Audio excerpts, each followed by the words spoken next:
Yes, dutangiranye n'umukobwa mwiza cyane, umukobwa witwa Teta yaraje agishyika kuri Fabrice aramubwira ati ibyo ni ibiki mu gikapu ufitemo iki? Yo bigaragare ko umukobwa hari ikibazo cyari kimubayeho. Fabrice aramubwira ati irukanke. Bigaragare ko n'umukobwa hari ikibazo cyari kibaye. Araza yirukanka bati se habaye iki? Bati irukanka urebe. Teta we nawe kutarwiyambika yaraje yirukanka arinjira, amaje kwinjira niko kuza ajya ku rugi arakomanga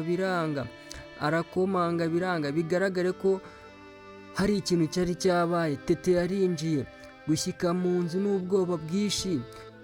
Ubwo Fabrice yahise akingaho, Fabrice agahita yigendera. Fabrice amaje kugenda umukobwa yarinjiye. Bigaragare ko umukobwa hari ikibazo yabaye. Yaraje ajya ku rugi arakomanga aravuga ati sadu. Umukobwa arakomanga ati sadu wakinguye. Bigaragare ko umuhungu bigaragare ko wagira ngo hari ikintu yariye kikamuniga. Sadu baramuhamagara. Bigaragare ko Sadu hari ikintu yari yamize abona ko atameze neza. Teta yarahindukiye aza nk'aho afite umujinya mwinshi cyane. Amaje kuza araza yegera Sadu aza nk'aho afite ubwoba nanone. Bigaragare ko Teta yakundaga Sadu. Araza yarebye mu ishakoshi ararebamo.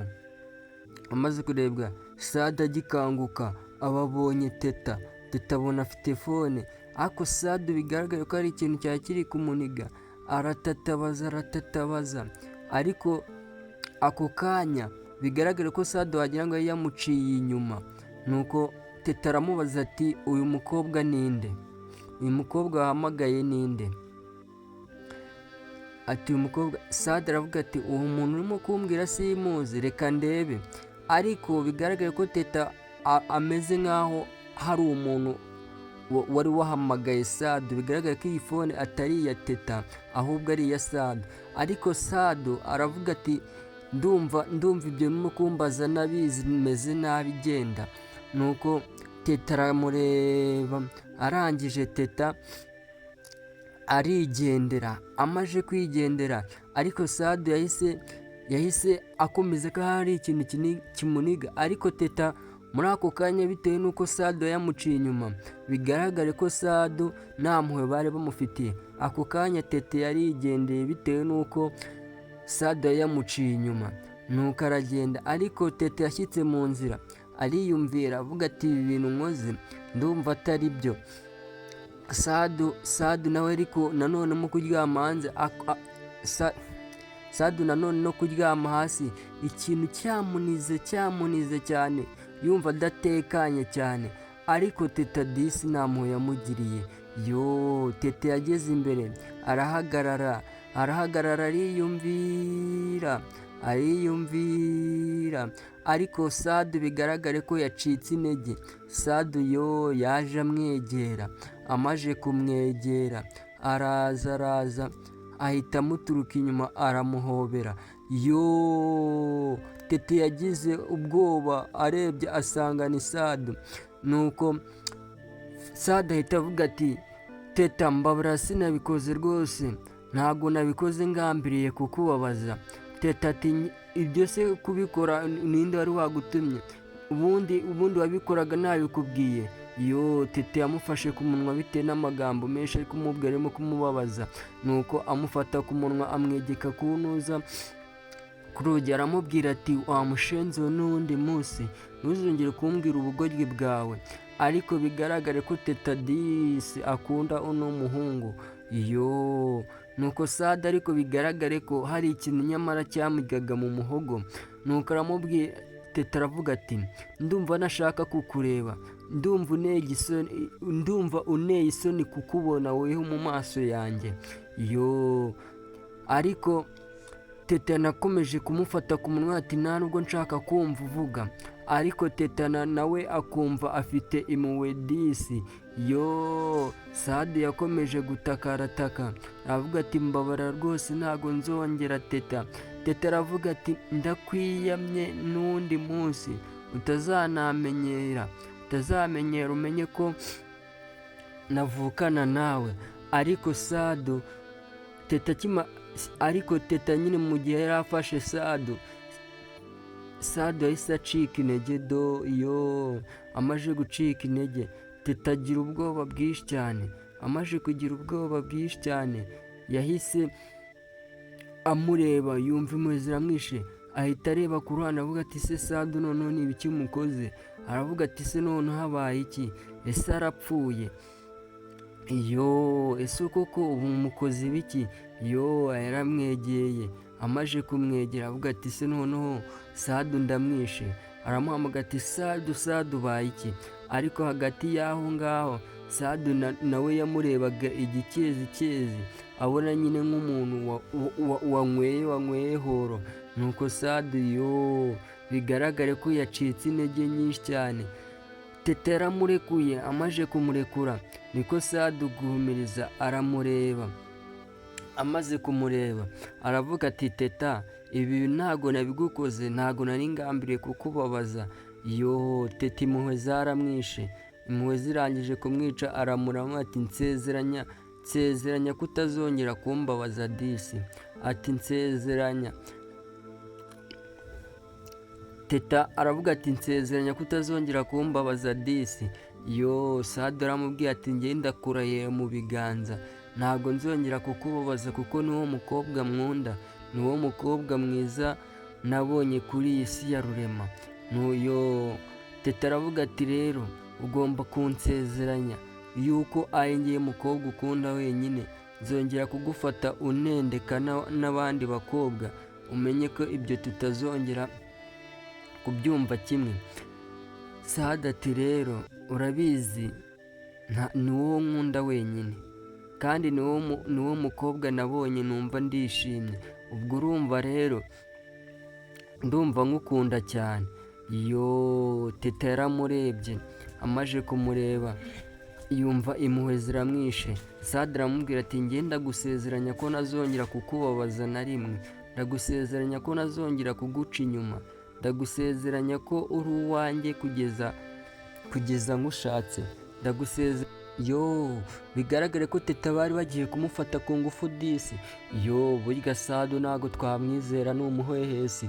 Nuko teta arahaguruka ati Sadu hakigoryiwe, ibintu ugiye kunkora ni ibiki? Ukumbi wagira ngo Sadu yabipanze disi, agiye kumufata ku ngufu aramwegera. Yesu wese. Teta aratangira ati wakigorye, ibi bintu ugiye gukora uzabyicuza imyaka yose, ndumva neba igisoni nawe. Teta yararize arwana nawe mu gitanda, ariko Sadu agashaka kumufata ku ngufu. Birababaje, birababaje. Teta yamurumye ku kaboko aramuruma aravuga ati wakigorye n'uwundi munsi ndumva ntashongera kongera kubana nawe. Nuko Sadu aravuga ati urandumye wagashenziwe wandikuye. Teta aramuha ati wakigorye n'uwundi munsi utazongera no kunyinisha, wakigorye utazongera no kunyinisha, ngomba kukuruma n'ubundi wakigorye, ibi bintu ntabwo byari byo. Teta disi bigaragare ko bari bamupangiye, bashakaga kumufata ku ngufu. Teta yaragurutse ati ubundi Fabu wakigorye ni gutya ubayeho, ubundi nagukunze uri iki? Ubungubu nagukundiye iki wakigorye? Bigaragare ko uri agahehesi. Sadu bigaragare ko bamurumye, ku kaboko, mu kumuruma kumbi hajeho amaraso. Nuko Teta asohoka yirukanka ati wakigorye n'uwundi munsi, usibye no mu buzima bwawe ntuzongere no kuwunekereza, ngiye nanagukubita n'aka gataburete ukaba wapfa. Sadu mu kureba igikomere ati wamushenziwe kunduma, ngiye uranduma wakigorye. Sadu bigaragara yahise acika intege agwa aho ngaho, wagira ngo umukobwa mu kanwa ko yari afite amara. Teta yaramurebye yumva impuhwe ziramwishe, yari agiye kumukubita agataburete aravuga ati Sadu ubaye iki? Sadu ubaye iki? Teta asa nkaho aguye muri komadisi, kuko Sado yari aguye hasi aravuga ati ''si ubu noneho ibi ni ibiki nkoze''. Sado yari yasinze asa nkaho yaguye kaho. Ukumbi bikeye yahise ajyanwa kwa muganga. Bigaragare ko Sado bamurumye bitewe n'ubumara uno mukobwa afite yamuteye, bahise bamujyana kwa muganga. Ndagusaba wowe ukurikira iyi filime ukore subscribe ndetse na share kugira ngo n'ibindi bice nibijya bihasohoka bijye bigushyikaho gatanu ku kandi. Barakwereka aho ngaho bidatinze Sado yari ari kwa muganga bitewe nande na ka gakobwa bakunze kwita Teta. Bigaragara ko Teta yaje ku bitaro aje kumureba, kumbi kubera ko yamurumye. Bigaragara Teta aravuga ati si ibintu nakoze ni ibiki koko mana nta marorerwa. Ariko nanone umutima ukamubwira ati si ubundi ubu ngubu kubundi ko yancaga inyuma ubundi aragira ngo nuko Teta ariyumvira avuga ati si ubu koko nubwo yanciye inyuma koko ubundi ubu ngubu namuhoraga iki.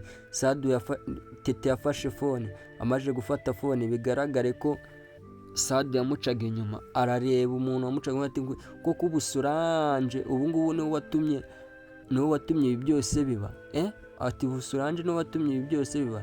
Bigaragare ko aravuga ati ngewe kanze muhamagare mubaze impamvu aciye inyuma nubwo mbona Fabrice. Kumbi yaramuhamagaye. Muri ako kanya hari umuhungu witwaga Toxic. Bigaragare ko yari umukozi wa boss kuko yari yabipanze na Fabo ngo bafate uno mukobwa ku ngufu.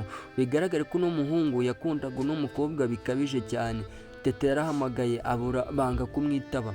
Bamaze kumwitaba aravuga ati nyamara ibi bintu ndabona bikaze, ndabona atari ibintu byo kwitondera, ahubwo reka turebe uko twabigenza rwose kuko ndabona nuza Sado atari koroherwa. Teta yaramurebye n'impuhwe nyinshi, areba Sado aho aryamye aho ngaho aravuga ati se kuko ibi bintu ni njyewe wabikoze cyangwa ni uwundi muntu wabikoze. Impuhwe zaramwishe Sado. Ka Teta impuhwe zaramwishe bitewe n'urukundo burya ka Teta kamukunda.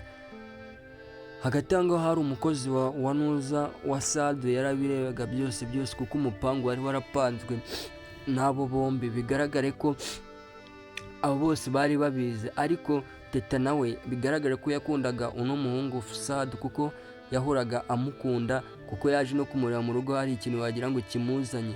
Yaraje areba Sado aho aryamye aho ngaho aravuga ati si uko mana nubwo namwangaga ibi bintu koko nabikoze ngambiriye iki. Kumbi yarabitekereje aravuga ati si koko ni njyewe utumye aryama muri bino bitaro koko mana, ubu ni njyewe wamurumye ku kaboko bigatuma nkaho ari njyewe wabikoze koko mana.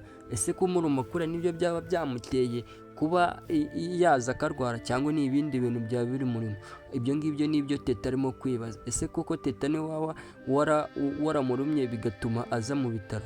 Teta niko arimo kwibaza. Ese ubu ngubu koko mana nabikoreye iki? Si kuba narahubutse?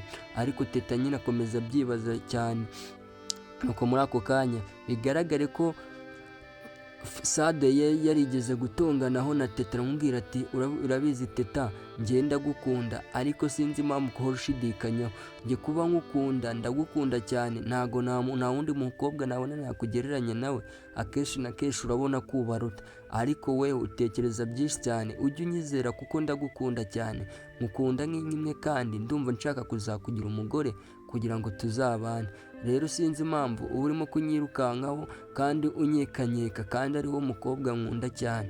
Ndagukunda bitewe n'uko ukora akazi kawe neza kandi wubahiriza gahunda. Ubwo urumva rero muri ako kanya nanone higeze kubaho kesi nanone bararwana basa nkaho bashyomerana bati ngewe ndanakwanga uhora unca inyuma nkwereke emfitesi. Uyu si uwundi mukobwa wigeze kuba wakandikira, uyu mukobwa mwapfuye iki? Ariko ako ngako muri ako kanya Teta ntiyabyitayeho kuko bahise basa nkaho bagira romantike. Aravuga ati ese shiri wampaye akabizo? Aramwegera ariko Sado biranga. Aravuga ati se koko mana ibi bintu mbikore iyi Sado ndanyisome? Ariko Sado ariryamira aravuga ati mana bibe uko ubishaka ntibibe uko nshaka. Ibyo byose ni ibyo ka Teta katekerezaga. Bigaragare ko Teta nawe yakundaga Sado cyane byo gupfa.